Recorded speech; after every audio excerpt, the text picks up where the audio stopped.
जय यीशु। आज के कुछ समय के हमारे मनन के लिए आइए वचन से फिलेमोन के नाम पौलुस प्रेरित की पत्री 8 से 18 वचन पर ध्यान दें। मुख्य वचन 16। परंतु अब से दास की तरह नहीं वरन दास से भी उत्तम अर्थात भाई के समान रहे, जो मेरा तो विशेष प्रिय है ही, पर अब शरीर में और प्रभु में भी तेरा भी विशेष प्रिय हो। इस पत्र का मुख्य विचार यह है, कृपा का वरदान, गिफ्ट ऑफ ग्रेस।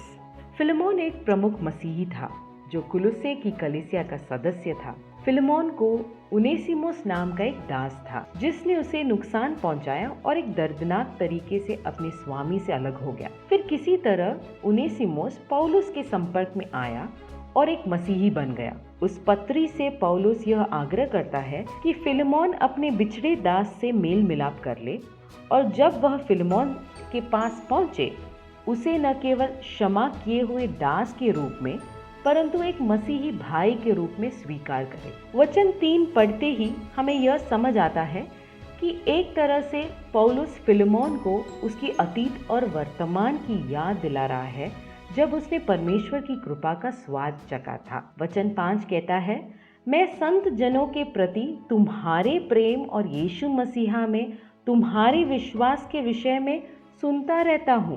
पौलुस फिलेमोन को याद दिला रहा है कि फिलेमोन, तू मसीही है और जीवित यीशु का संतान है, सर्वशक्तिमान का चुना हुआ है, और अब समय आ गया है कि तुम फिलेमोन अपने बिछड़े हुए दास पर वही कृपा दिखाओ जो क्रूस पर यीशु ने दिखाया था। उनेसिमुस को क्षमा करो और उसे अपनाओ। हालांकि ईस्टर साल में सिर्फ एक बार आता है और वास्तव में हमें हर दिन ईस्टर का जश्न मनाना चाहिए। सोचने की बात यह है कि यीशु मसीह की मृत्यु इतिहास की एक घटना या ईसाई धर्म के प्रतीक से कहीं अधिक है। यह ईश्वर का इस जग पर की कृपा का नींव है। इफिसियों 2 का 8वां वचन कहता है, और उससे साफ समझ में आता है कि कृपा हमारे मेहनत का फल नहीं है, वह एक वरदान है और एक भेंट है। अगर यह एक वरदान है और कृपा एक भेंट है, उस कृपा को दूसरों के साथ बांटने की पूरी जिम्मेदारी भी हमारी है। कुलुस्सियों के नाम पौलुस की पत्री 3 अध्याय 13वां वचन यह कहता है, तुम्हें आपस में जब भी कभी किसी से कोई कष्ट हो तो एक दूसरे की सह लो और परस्पर एक दूसरे को मुक्त भाव से क्षमा कर दो। तुम्हें आपस में एक दूसरे को ऐसे ही क्षमा कर देना चाहिए जैसे परमेश्वर ने तुम्हें मुक्त भाव से क्षमा कर दिया है। हम अपनी आराधना में बहुत एक बार कुरियलाइसोन इस शब्द का इस्तेमाल करते हैं। कुरियलाइसोन का अर्थ है, प्रभु हम पर दया कर, लॉर्ड हैव मर्सी। सोचने की बात है, क्या हम इस दया के योग्य हैं? फिर भी हम सब ने परमेश्वर की दया को जाना है और समझा है। परमेश्वर ने हमारी योग्यता से कहीं अधिक हमें क्षमा किया है। जब हम परमेश्वर से क्षमा प्राप्त करते हैं, हमारी पहचान और हमारी सेवकाई यह है कि उस कृपा की ज्योति को दूसरे के जीवन में भी प्रकाशित करें। क्षमा के साथ कोई बीच का रास्ता नहीं है। हम या तो परमेश्वर की कृपा को अपनाते हैं या हम कड़वाहट की मार्ग को चुनते हैं। चुनाव स्पष्ट है और बेहद गंभीर है। उस द्वेष या कड़वाहट को छोड़ दे। उस परिवार के सदस्य को, उस दोस्त को या फिर उस पड़ोसी को जिसके साथ आपका कोई अनबन हो, उसे माफ कर दे।